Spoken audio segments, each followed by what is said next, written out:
السلام علیکم ورحمۃ اللہ وبرکاتہ۔ محترم ناظرین، آج ایک بڑا ہی خوبصورت اور بڑا ہی پیارا واقعہ لے کر کے میں آپ کے سامنے حاضر ہوا ہوں، جس واقعے کا تعلق سرکار غوث پاک رضی اللہ تعالیٰ عنہ کی حیات طیبہ اور آپ کی زندگی سے ہے۔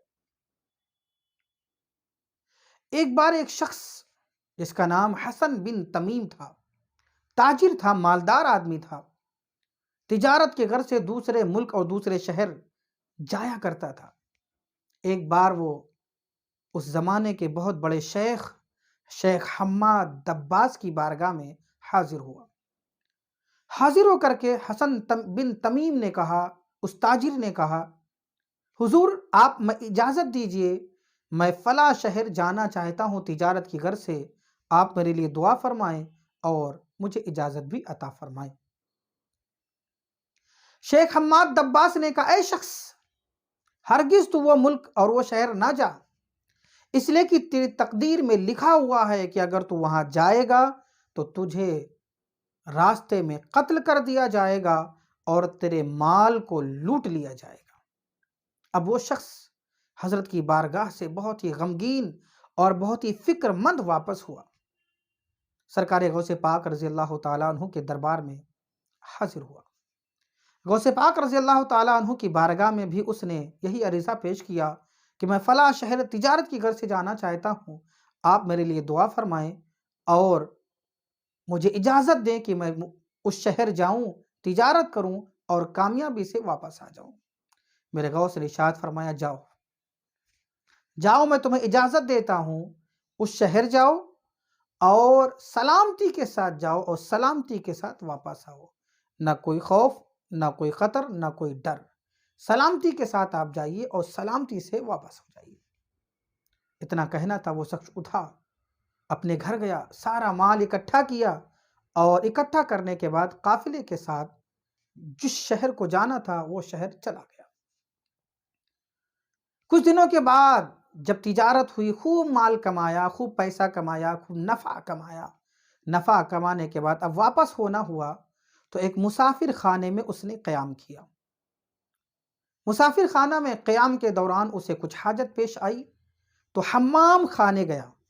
حمام خانے میں اپنی اشرفیوں کی تھیلی اس نے ایک جگہ رکھ دی اور فارغ ہونے کے بعد اسے اٹھانا بھول گیا اور آ کر کے اپنے کمرے میں لیٹ گیا۔ جیسے لیٹا، نیند آ گئی، سو گیا، گہری نیند، سو گیا۔ اب نیند میں اس نے خواب دیکھا۔ کیا خواب دیکھا؟ کہ قافلہ جا رہا ہے، اچانک اس کے قافلے پر ڈاکوؤں نے حملہ کر دیا اور سارے قافلے والوں کو مار بھی دیا، قتل بھی کر دیا اور سارے قافلے والوں کا مال لوٹ بھی لیا ہے۔ اچانک اس کی آنکھ کھل گئی، بیدار ہو گیا، گھبرا کر کے جلدی سے اٹھا تو اپنے گردن پر تکلیف کا اور مار کا اس نے احساس بھی کیا۔ اشرفیوں کی یاد آئی تو فوراً حمام خانے پہنچا۔ کیا دیکھا کہ وہاں اشرفیوں کی تھیلی رکھی ہوئی ہے، جلدی سے اٹھایا، واپس آ گیا۔ اب کچھ دنوں کے بعد میں وہ سرکار غوث پاک رضی اللہ تعالیٰ عنہ کی بارگاہ میں حاضری دینے کے لیے جب بغداد آیا تو بغداد واپس آنے کے بعد سب سے پہلے وہ شیخ حماد کی بارگاہ میں گیا۔ شیخ حماد کی بارگاہ میں جیسے گیا، شیخ حماد نے فرمایا، میرے پاس کیا آئے ہو؟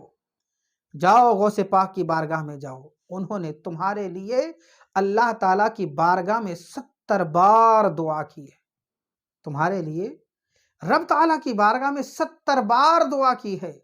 اب وہ شخص جلدی سے شیخ حماد کی بارگاہ سے اٹھا اور غوث پاک رضی اللہ تعالیٰ عنہ کی بارگاہ میں حاضر ہوا۔ میرے غوث کے پاس جیسے حاضر ہوا، میرے غوث نے دیکھتے ہی ارشاد فرمایا، شیخ حماد نے تو ساری باتیں تجھے بتا ہی دی ہیں، شیخ حماد نے تو ساری باتیں تجھے بتا ہی دی ہیں، سن، تیری تقدیر میں لکھا ہوا تھا کہ تو فلاں شہر جائے گا تو تجھے قتل کر دیا جائے گا اور تیرا مال لوٹ لیا جائے گا، مگر میں نے اجازت دی اور تو گیا تو میں نے رب کی بارگاہ میں تیرے لیے 70 بار دعا کی، تیرے لیے میں نے رب کی بارگاہ میں 70 بار دعا کی ہے اور پروردگار عالم نے میری دعا قبول فرمائی، اور جو کچھ بھی تم نے واقعہ اپنی خواب میں دیکھا ہے وہ سب کچھ عالم بیداری میں ہونے والا تھا۔ تجھے قتل کیا جاتا، تیرے مال کو لوٹ لیا جاتا، سارا کا سارا قافلہ تباہ و برباد کر دیا جاتا، ڈاکو حملہ کرتے اور تجھے قتل کر کے تیرا سب کچھ مال برباد کرتے، لوٹ لے کے چلے جاتے۔ مگر میں نے رب کی بارگاہ میں دعا کی کہ پروردگار عالم نے وہ سارے واقعات جو عالم بیداری میں ہونے والے تھے، میری دعاؤں کی برکت سے میرے رب نے تمام واقعات کو عالم خواب میں بدل دیا۔ اب تو نے جو معاملہ دنیا میں تیرے ساتھ جاگتے بھی ہونے والا تھا، وہ سارے کے سارے واقعات تو نے خواب میں دیکھے۔ پتہ کیا چلا؟ میرے غوث کا مقام یہ ہے کہ پروردگار عالم میرے غوث کی دعاؤں سے تقدیریں بدل دیتا ہے۔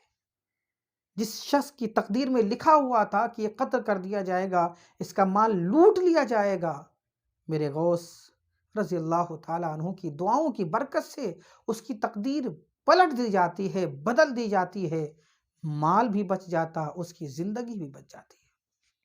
السلام علیکم ورحمۃ اللہ وبرکاتہ۔